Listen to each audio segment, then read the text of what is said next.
that he was tired of his father telling him what to do, and he was going to kill his father. What you're about to witness will leave you stunned and speechless. Or what do we say when kids cross the line from innocence to insanity and turn playgrounds into crime scenes in minutes? What drives seemingly innocent children to commit unspeakable acts of violence? Join us on this special episode as we reveal the most extreme cases where kids go totally crazy. The daring Eric Smith. Eric Smith was just a quiet 13-year-old boy living in New York at that time, or so we thought. He was redheaded and always wore glasses. This made him different from his classmates. It didn't help that he was constantly bullied. He would be seen just riding his bike alone around Savona all the time by himself. He was bullied in school. So he started spending time alone. Behind his beautiful and innocent smile was a growing anger that no one saw or understood. He felt alone, helpless, and sad most of the time.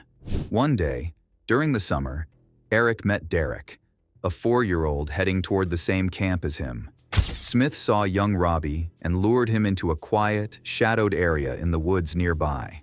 There, he attacked, strangling Robbie until he went limp, unconscious. But Smith didn't stop. He found a heavy rock and let it drop onto Robbie's head. Derek Roby was beaten to death. Autopsy reports show he died from blows to the head. In a cruel act, he took a small stick and hurt him further, even pouring Kool-Aid from Robbie's own lunchbox into his wounds. The cause of death was blunt trauma to the head and asphyxiation. The following morning, Robbie's mother arrived at the park to pick up her son, but she found out he hadn't made it there. Hours passed in a frantic search, and then, after 4 agonizing hours, police finally found Robbie's body. Eric Smith saw Derek Roby and recognized immediately that he was going to kill him. A few days after the incident, Smith broke down and confessed to his mother, admitting he was the one who hurt Robbie. That night, the Smith family made the difficult decision to report the crime to the police. The murder case shocked the entire country, grabbing national headlines, not just because of the crime, but because of the ages involved. What could have triggered this young boy to do so? Smith was led into the courthouse handcuffed and surrounded by... To understand his violent behavior, doctors ran numerous tests, checking everything from brain function to hormone levels, hoping to find answers. But nothing in his biology or health could explain what he had done. Court records painted a lonely picture of Smith's life. He was often bullied and teased for his appearance. Shows to them the issues that they have to determine in this case. His large, low-set ears, thick glasses, red hair, and freckles. This isolation might have fueled his actions, but the exact reason remained unclear. A psychiatrist for the defense suggested Smith suffered from intermittent explosive disorder, a rare condition causing sudden, violent outbursts. Yet the prosecution's expert disagreed, saying that this disorder was almost never seen in someone Smith's age.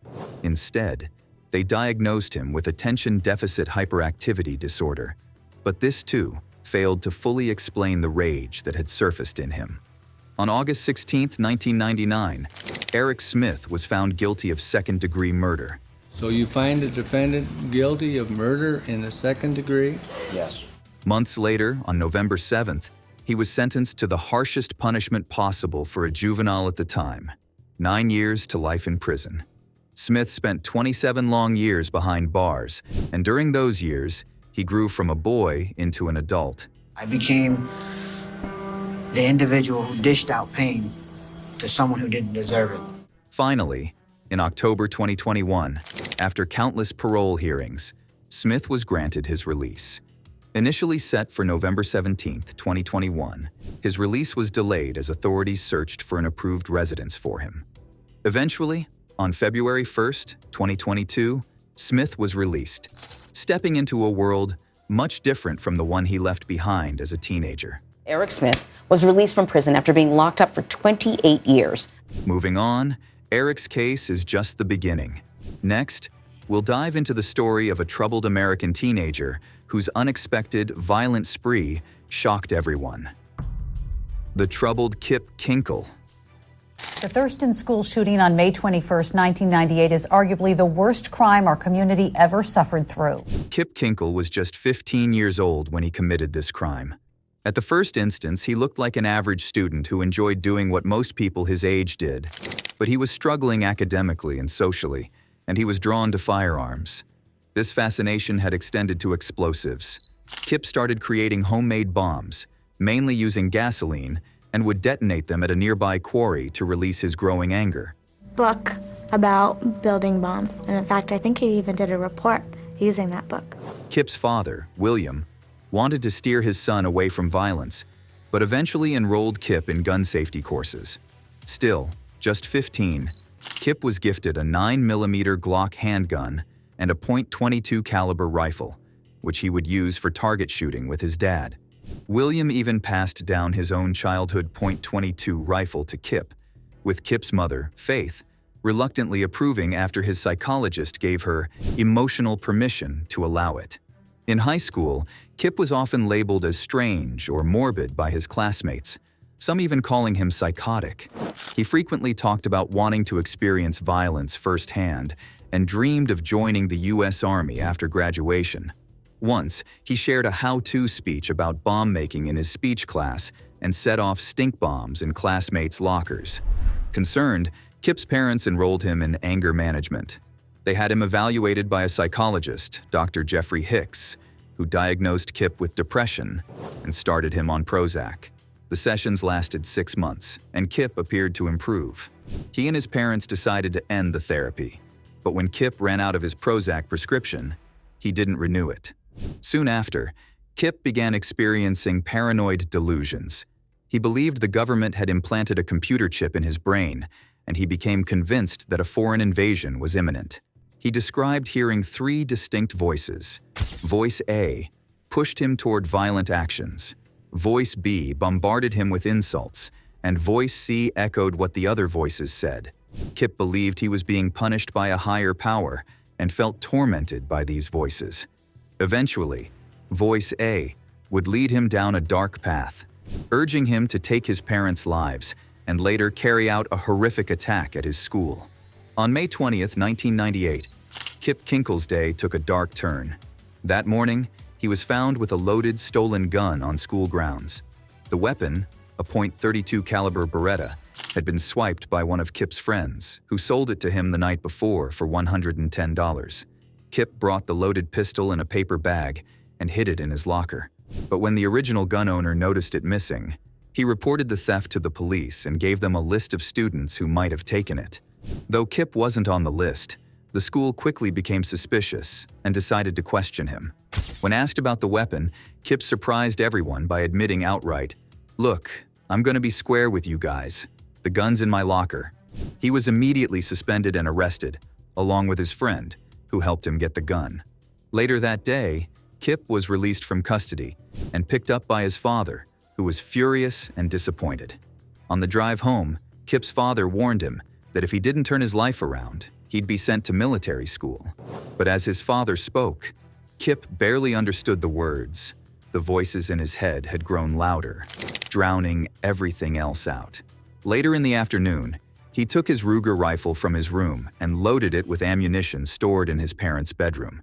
Kip went to the kitchen, and with a single shot to the back of the head, he killed his father. He then dragged his father's body to the bathroom and gently covered it with a sheet.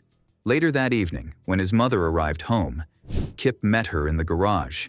He told her he loved her, but then shot her 6 times, twice in the back of the head, 3 times in the face, and once in the heart. Kinkle had killed his parents the day before.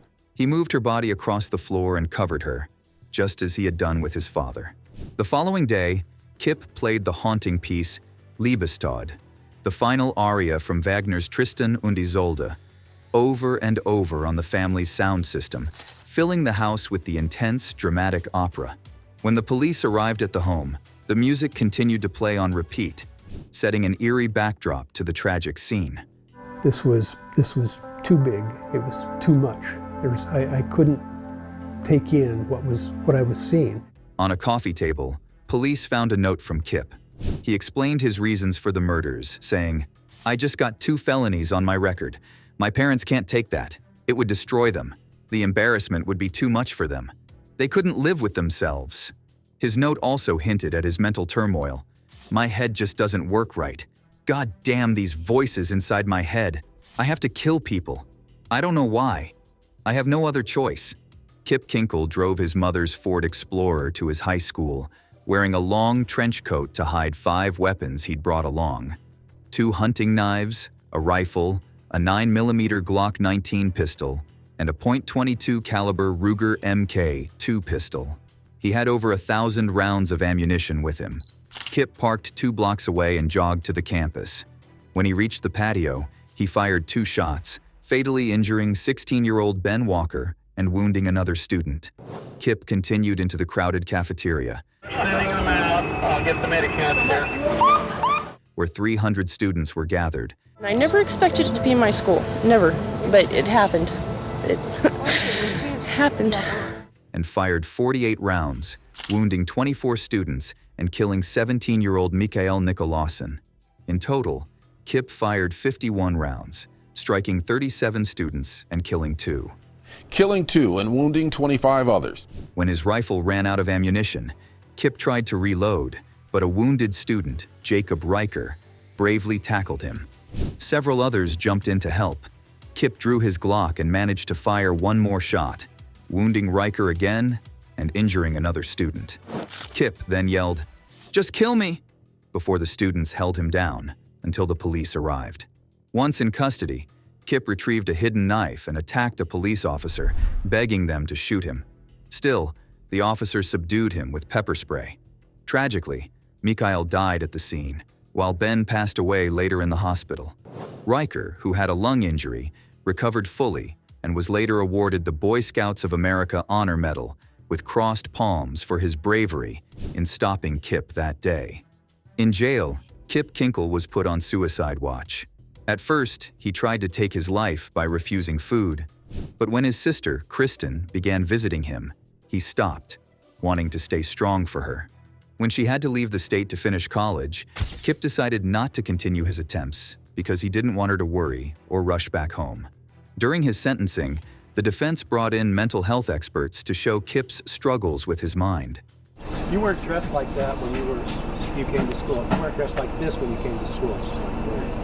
His former therapist, Dr. Hicks, testified that Kip had shown signs of severe depression, but was responding well to treatment.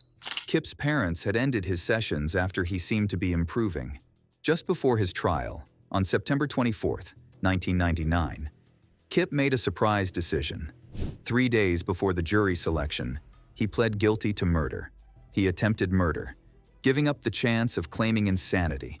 The judge sentenced him to 111 years in prison, with no possibility of parole. Haunted by relentless voices in his mind, Kip made choices that forever altered his life and the lives of many others. But for the next troubled soul, it was a deep, unshakable grief that finally broke the camel's back. The shocking story of the Parkland shooter. After his birth, Nicholas Cruz was placed in an orphanage where he waited for a loving family. He was eventually adopted by Roger and Linda Cruz, who raised him with care. However, tragedy struck when both of his adoptive parents died. Roger at the age of 67 in 2004 and Linda at 68 in 2017. This left Cruz alone and orphaned, and in 3 months, he was completely drowned in the dark side.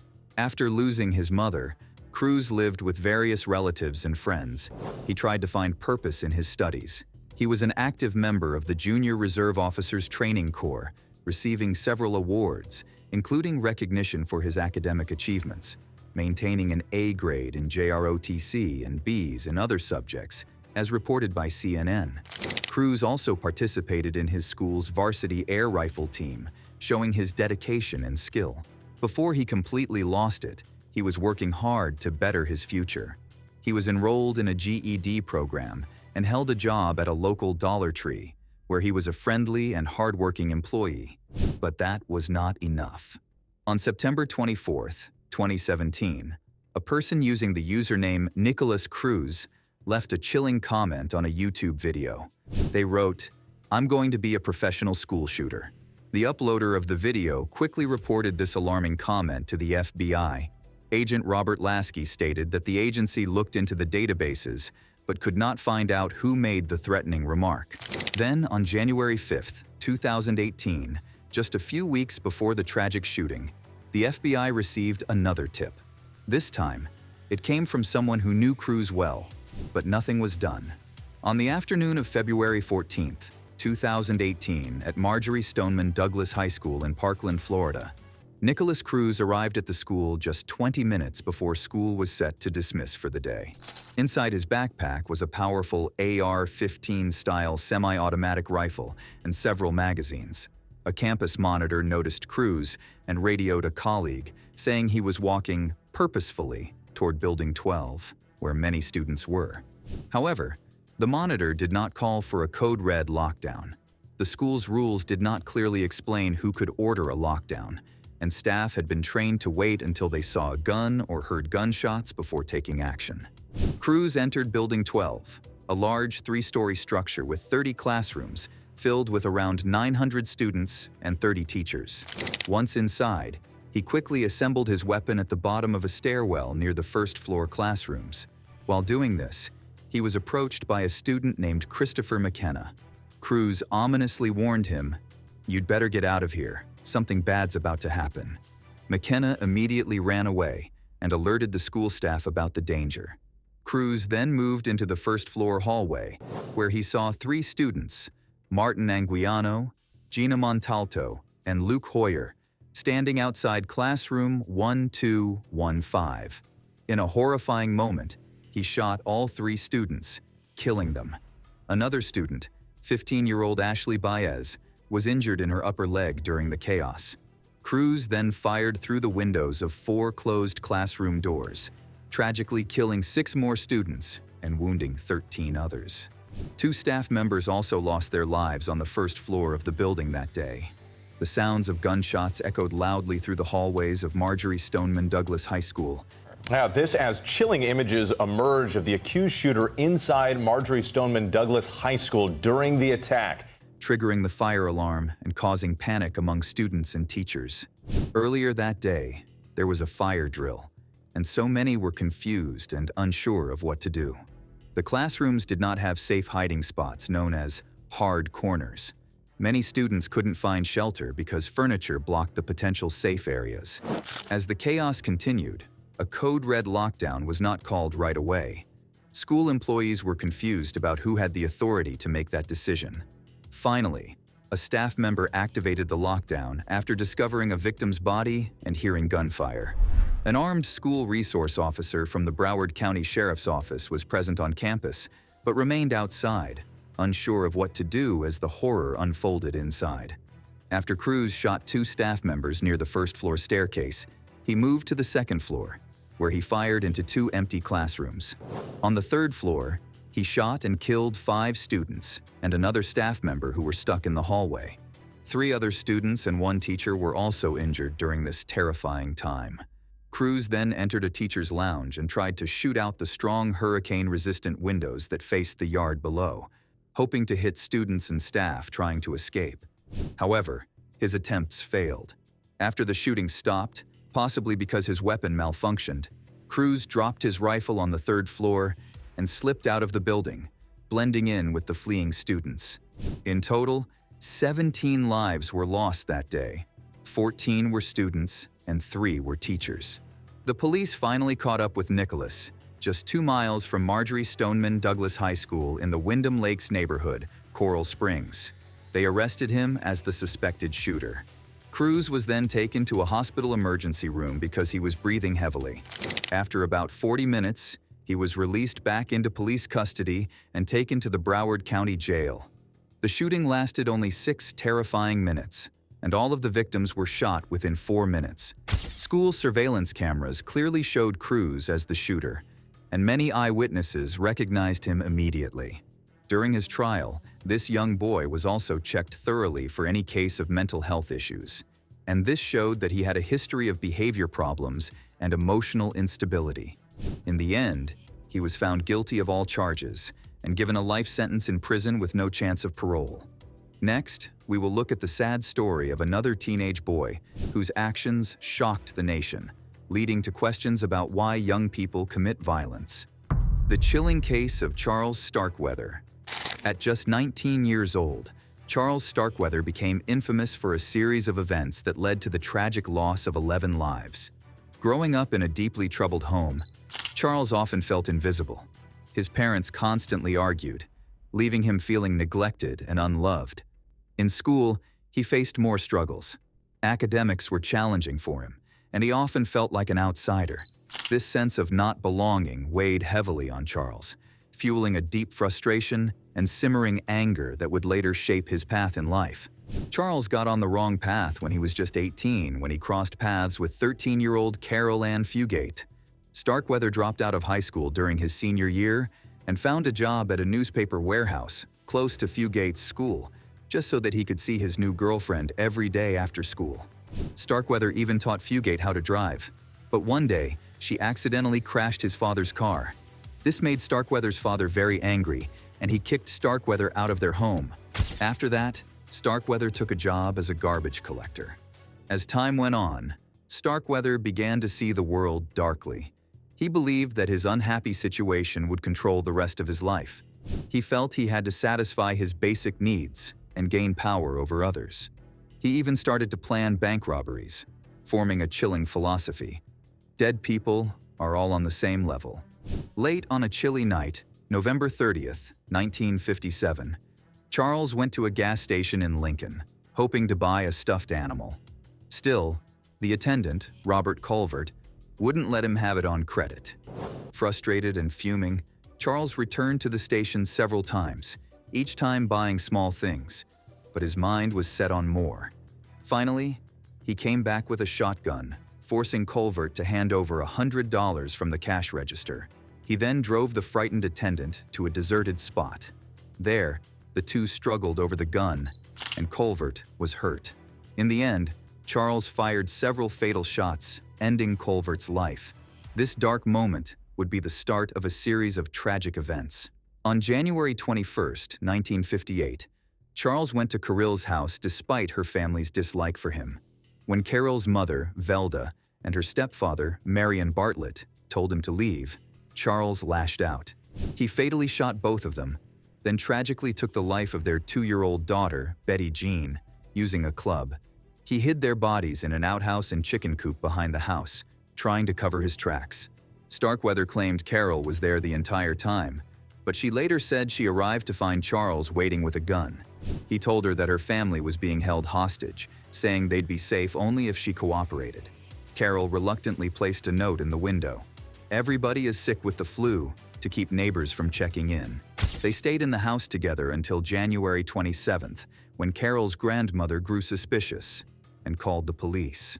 By the time officers arrived, Starkweather and Carol had already fled. Her family's home looked undisturbed, and only days later, Charles's brother Rodney and a friend discovered the bodies hidden outside. Fleeing from the police, Starkweather and Carol went to the home of August Meyer, an elderly family friend who lived on a quiet farm in Bennett, Nebraska. Starkweather shot Meyer with a shotgun, killing him instantly, and then killed his loyal dog.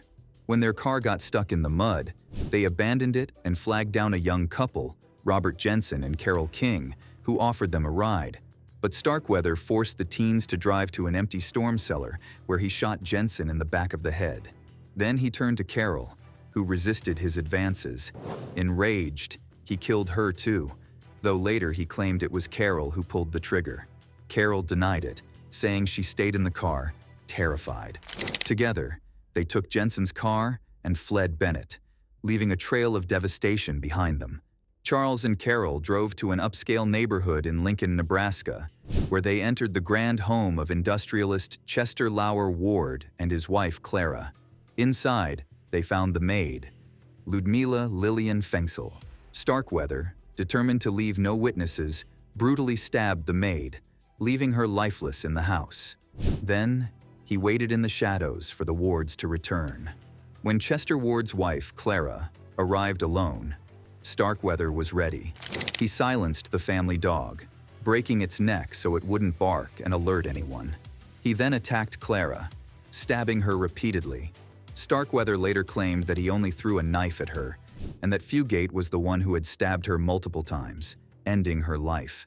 Finally, when Chester Ward returned home later that evening, Starkweather shot and killed him. While they lingered in the home, Starkweather and Fugate noticed the front-page news articles about their earlier crimes, including pictures of themselves and Fugate's family. They cut out these photos and kept them, casting doubt on Carril's claim that she didn't know her family had been killed. They loaded Ward's shiny black 1956 Packard with stolen jewelry. They quickly fled, but the gruesome murders shocked Lancaster County. People were terrified, fearing juvenile delinquents were on the loose. Local police launched a massive house-to-house search, and even the Nebraska National Guard got involved. The Lincoln Police Department faced criticism for not capturing the pair quickly. At the same time, armed vigilante groups and local Sheriff Merle Carnop gathered at bars, ready to hunt them down. As they fled, Starkweather and Fugate came upon Merle Collison, a traveling salesman, asleep in his car along the highway near Douglas, Wyoming. Starkweather woke Collison and fatally shot him, but later claimed that Fugate delivered the final shot after his gun jammed, calling her trigger-happy. Fugate denied this, insisting she never killed anyone. When Starkweather tried to drive the salesman's car, he couldn't release the parking brake, stalling the car in the middle of the road. A helpful passerby, geologist Joe Sprinkle, stopped to lend a hand. But Starkweather turned his gun on Sprinkle, who fought back. Just then, Deputy Sheriff William Romer arrived, and Fugate seized her chance, running to the officer and shouting, "It's Starkweather! He's going to kill me!" Starkweather jumped into the car and sped off, leading Romer, Douglas Police Chief Robert Ainsley, and Sheriff Earl Heflin on a wild, high-speed chase, reaching over 100 miles per hour. Sheriff Heflin fired, shattering Starkweather's windshield, and broken glass cut him deeply. Fearing he was bleeding to death, Starkweather surrendered just outside Douglas on January 29, 1958. During his trial, Charles insisted he was innocent, claiming his violent actions were a product of his difficult upbringing. His father even testified that he had been very harsh with Charles, recalling a time he had slammed him into a window. This harshness, he suggested, had contributed to Charles's anger. His mother, unable to bear the cruelty, eventually divorced his father. However, many saw Charles's defense as an attempt to escape responsibility for his actions. They saw through his claims and believed he should face full justice. After a lengthy trial, Starkweather was found guilty. He was sentenced to death and was executed in June 1960, 17 months after his conviction, while Carol Fugate, who had been with Starkweather throughout his crime spree, was also caught. However, instead of facing execution, she received a life sentence and was denied parole. The chilling tales of youth violence still continue. This one is about a heart-wrenching story of violence and childhood trauma. The disturbing tale of Graham Young. Graham Young, later known as the teacup poisoner, displayed disturbing interests from a young age. When he was only 14 weeks old, his mother tragically died from tuberculosis. Graham was sent to live with his aunt and uncle, while his sister went to stay with their grandparents.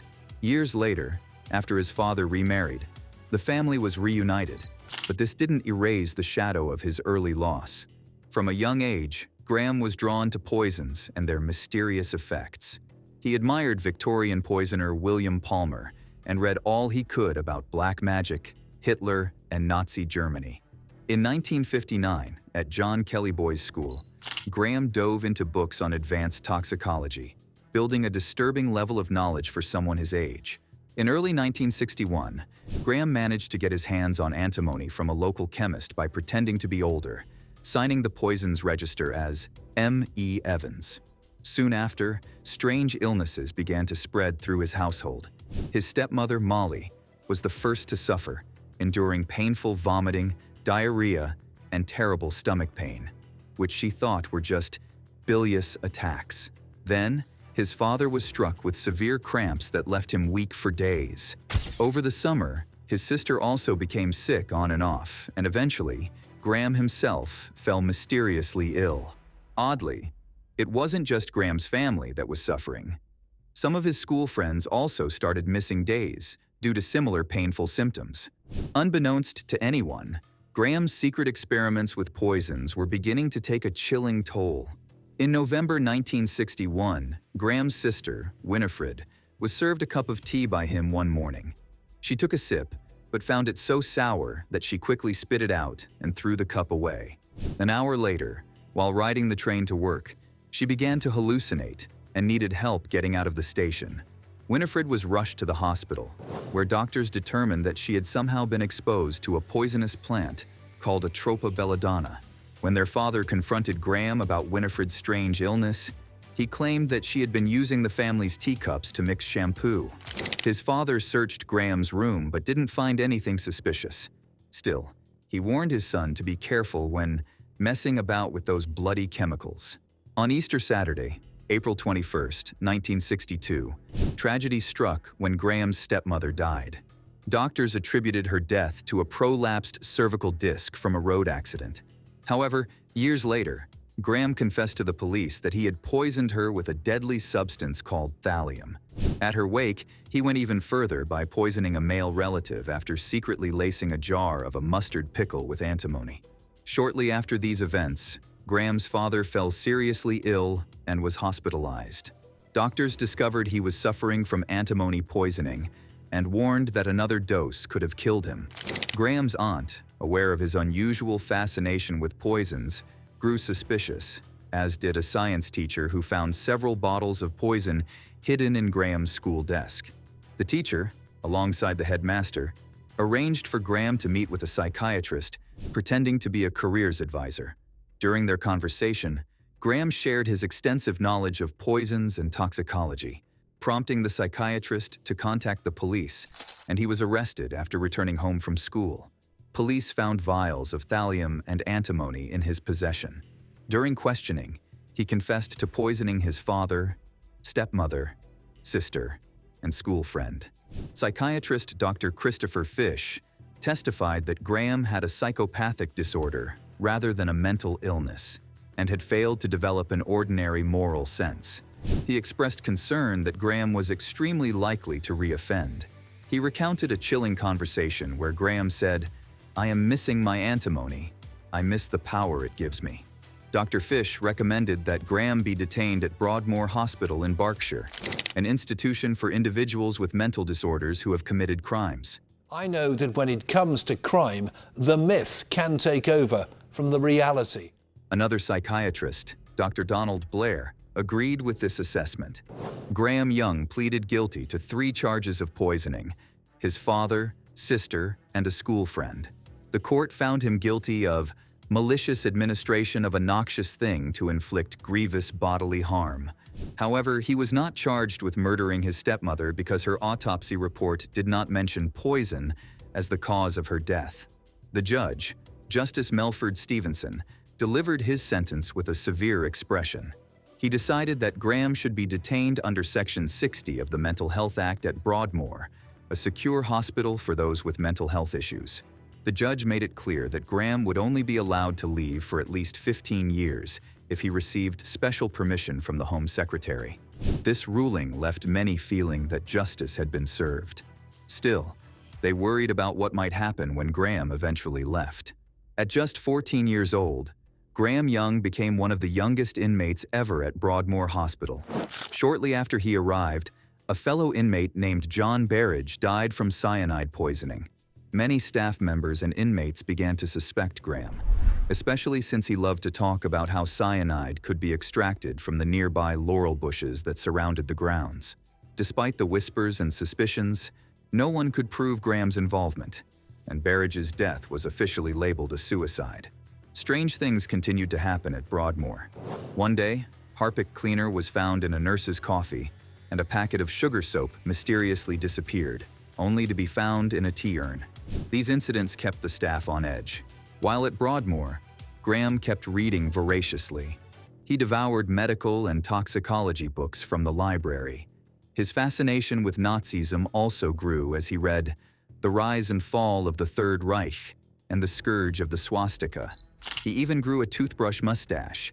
mimicked Hitler's speeches, and listened to music composed by Richard Wagner, one of Hitler's favorites. This boyhood obsession, poison, and Nazis still emerging all these years later. In 1965, Graham applied for release for the first time.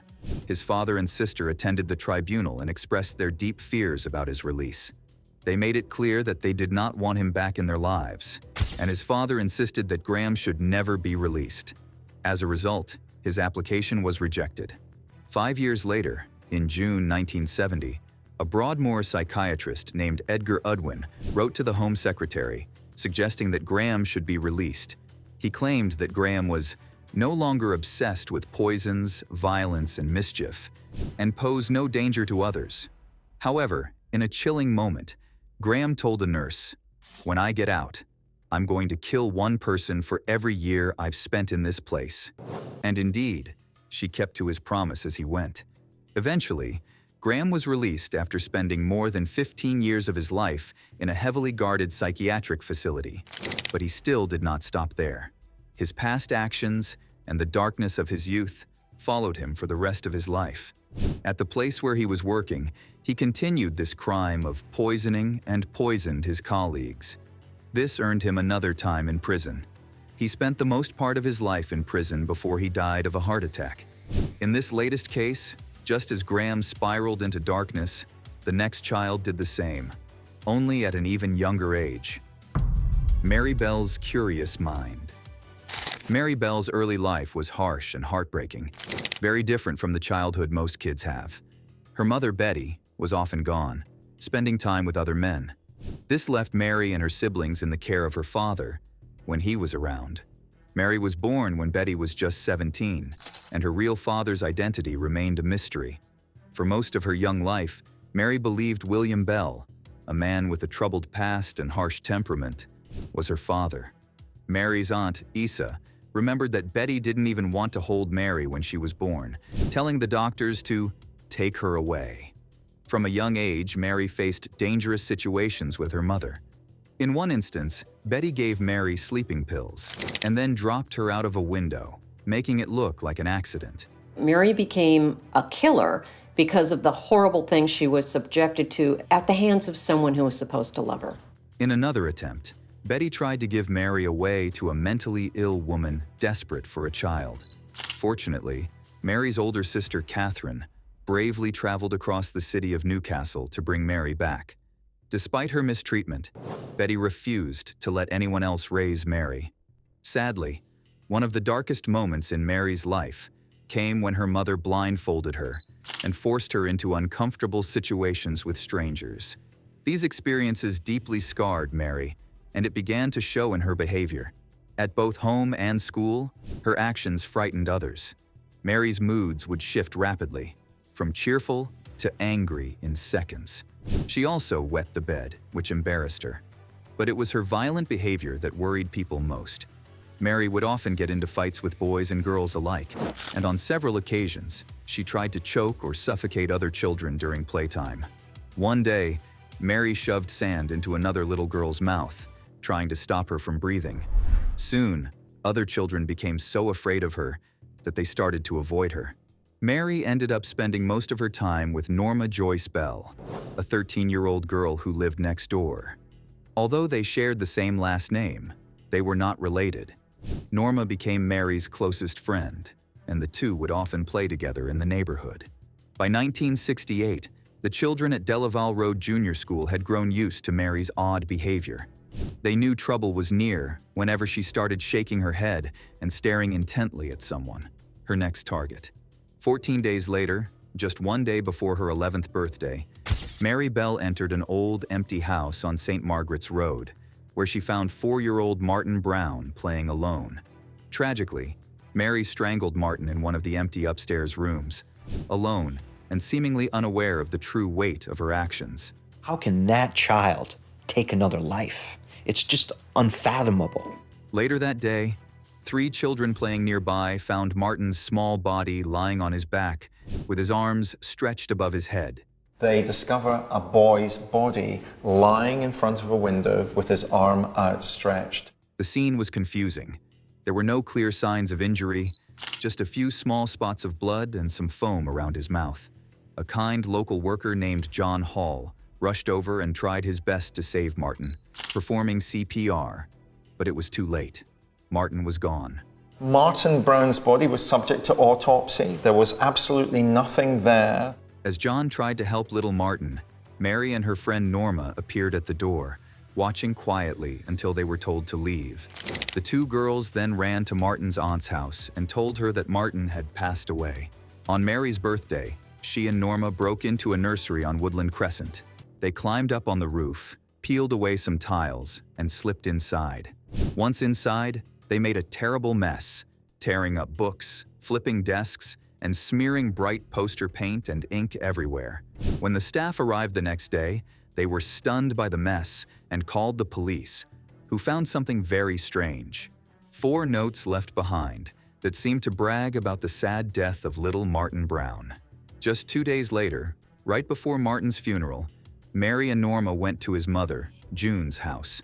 They wanted to see Martin, and when June said they couldn't, Mary's response was chilling. "Oh, I know he's dead. I want to see him in his coffin." Sadly, Martin's death was only the beginning. On July 31st, 1968, 3-year-old Brian Howe was playing outside his house. When he didn't come home, his family started to worry. They searched the streets, calling his name, but he was nowhere to be found. Later that evening, a search party found Brian's small body hidden between 2 big concrete blocks. His lips were blue, and there were bruises on his neck. Someone had tried to cover him with grass and weeds. Nearby, they found a broken pair of scissors. The coroner later explained that Brian had been strangled, but with only light force, meaning his attacker was likely another child. Detectives found strange fibers on Brian's clothing and shoes, gray and maroon fibers that didn't match anything in Brian's home. This discovery sparked a major investigation, and over 100 detectives joined in to find the person responsible. By August 2nd, more than 1,200 children in the area had been questioned. When detectives first spoke with Norma, she seemed both excited and nervous, while Mary stayed quiet and serious. Both girls admitted they'd played with Brian that day, but insisted they hadn't seen him after lunchtime. The next day, when Mary was questioned again, she said something strange. She claimed to have seen an 8-year-old boy playing with Brian and described how this boy hit Brian. She even described the boy's clothes, saying they were covered in grass and weeds, and added that he had a pair of broken scissors. This detail made the detectives very suspicious, as only the police knew about the broken scissors found near Brian's body. Detective Chief Inspector James Dobson began to believe Mary might be involved in Brian's death. The boy Mary mentioned was quickly questioned, but he had a strong alibi. He was at the airport with many people who confirmed his whereabouts. Shortly after, Norma's parents contacted the police, saying Norma had something important to confess.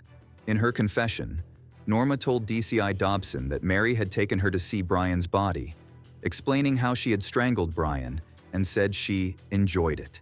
Mary had even scratched Brian's stomach with a razor blade and mentioned using the broken scissors. Norma led the police to the scene, showing them where the razor blade was hidden, and drew a picture of the marks on Brian's stomach, which matched the coroner's report, making her story much more believable. The next day, police spoke to Mary again. When they pointed out differences in her story, Mary became defensive, saying, "You're trying to brainwash me." Meanwhile, Norma admitted she had been there when Mary hurt Brian. She said that Mary had gone funny and started strangling Brian. At one point, Mary had even told her, "My hands are getting thick. Take over." But instead of helping, Norma ran away. Forensic tests revealed a crucial link. Fibers from Mary and Norma's clothes matched those found on Brian, connecting them both to the crime. This evidence led to their arrest. Mary Bell, only 11 years old, was convicted of manslaughter for the deaths of Brian and Martin Brown, while Norma was found not guilty. Mary's shocking crime made her the youngest girl in Britain ever convicted of such an act, leaving the country stunned by how someone so young could commit such heartbreaking deeds. Thanks for watching. See you in the next video.